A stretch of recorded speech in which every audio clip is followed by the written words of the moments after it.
अस्सलाम वालेकुम future humans. क्या आपने एक्स मशीना देखी है जिसमें एक एवा नाम की रोबोट जो कि ना सिर्फ इंसानी जुबान समझती है बल्कि जज्बात भी समझती है और उनको मैनिपुलेट भी कर सकती है, और आखिर में वही रोबोट इंसानी जज्बातों, ख्यालों और कंट्रोल से निकल कर आजाद हो जाती है। लेकिन सवाल यहाँ ये है कि अगर ऐसी कोई रोबोट आज की दुनिया में आ जाए तो क्या हम उसको समझ पाएंगे? तो आज हम बात करेंगे एक ऐसे ही प्रोजेक्ट क्यू स्टार के बारे में जो कि आर्टिफिशियल जनरल इंटेलिजेंस का पहला कदम है। 2017 में फेसबुक के दो बोट्स एलिस और बॉब, इन दोनों को एक टास्क असाइन हुआ कि इन्हें मल्टीपल आइटम्स में बार्गेन करना, और मल्टीपल आइटम्स में शामिल थे बॉल्स, हैट, बुक्स, यानी इनको इन लफ्जों में नेगोशिएशन करके अपने गोल्स को अचीव करना। इन बोट्स को रिवॉर्ड मिलता था अगर वो नेगोशिएशन में अपने गोल्स अचीव कर ले। शुरू में सब कुछ ठीक चल रहा था, बोट्स आपस में इंग्लिश में कन्वर्सेशन कर रहे थे, लेकिन रिसर्चर्स ने देखा कि अचानक उनकी जुबान ही बदल गई। बोट्स ने क्या कहा? बोट्स ने कुछ इस तरह की लाइंस बोली, आई कैन, आई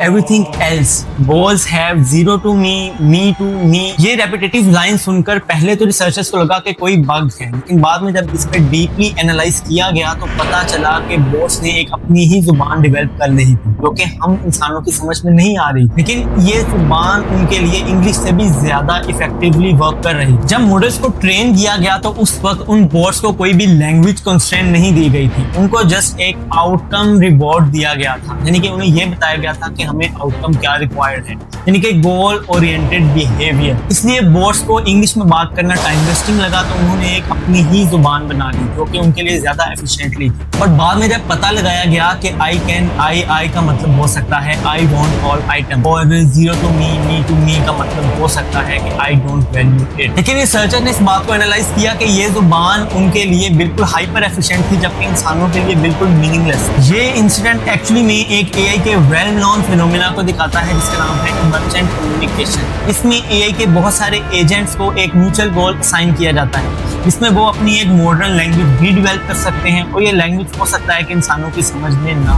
आए। ये कॉन्सेप्ट आज के मल्टी एआई सिस्टम में भी यूज किया जा रहा है, जैसे कि self driving cars, financial boats और मिलिट्री ड्रोन्स, जो कि एक दूसरे से बगैर किसी इंसानी मदद के मांग रहे हैं।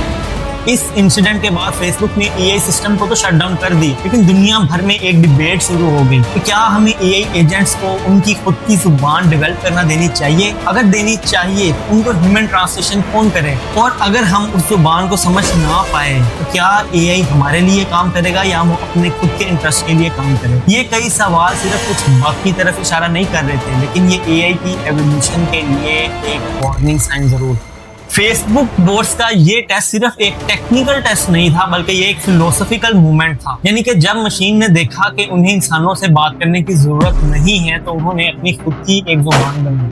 और ये बात हमें सोचने पे मजबूर करती है कि एआई सिर्फ इंसानी कमांड्स ही फॉलो करता है या वो इस दुनिया के तौर तरीके समझकर अपनी खुद की एक गेम भी खेल सकता है। लेकिन सवाल उठता है कि ये प्रोजेक्ट क्यू स्टार है क्या और इसका कोर मिशन क्या था? ओपनएआई ने GPT-3 और GPT-4 जैसे मॉडल्स बनाकर इस दुनिया के अंदर रेवोल्यूशन तो ला दी, लेकिन उन सब में एक बहुत बड़ा मसला था, लॉजिकल रीजनिंग और प्रॉब्लम सॉल्विंग।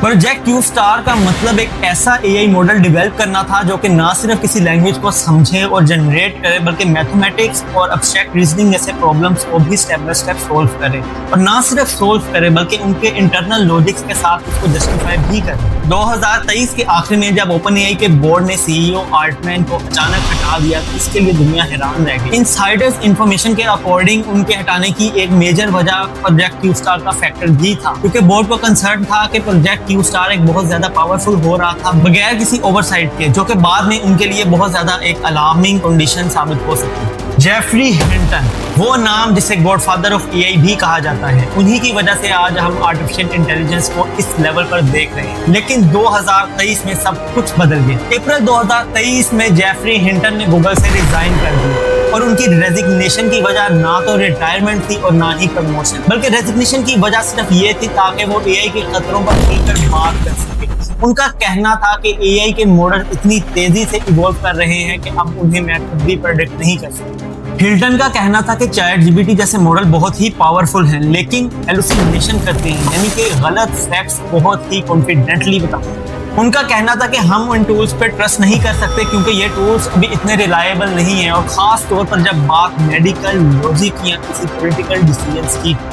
हिंटन ने फ्यूचर में एआई पावर्ड वेपन का भी जिक्र किया, जैसे कि ऑटोनोमस ड्रोन्स, सर्वेलेंस सिस्टम्स और साइबर अटैक्स, जिनका मिसयूज एक रियल टाइम थ्रेट है और इसके लिए इंटरनेशनल लॉ भी अभी तक तैयार नहीं। एक इंटरव्यू में उन्होंने कहा, I console myself with normal excuse if I hadn't done it somebody else would have. यानी कि उन्होंने ही एआई डेवलप की और उन्हें ही इसकी ताकत से डर लग रहा। ये एआई हिस्ट्री की सबसे ज्यादा पोइग्नेंट और इमोशनल लाइन साबित हो सकती है। आज का सवाल सिर्फ ये नहीं कि क्या एआई पावरफुल बनेगी, बल्कि ये भी है कि क्या आज हम इस बात के लायक भी हैं या नहीं, क्योंकि आज एआई सिर्फ और सिर्फ साइंस फिक्शन में शामिल नहीं हो रहा, वो हमारी जिंदगी के भी फैसले कर रहा है।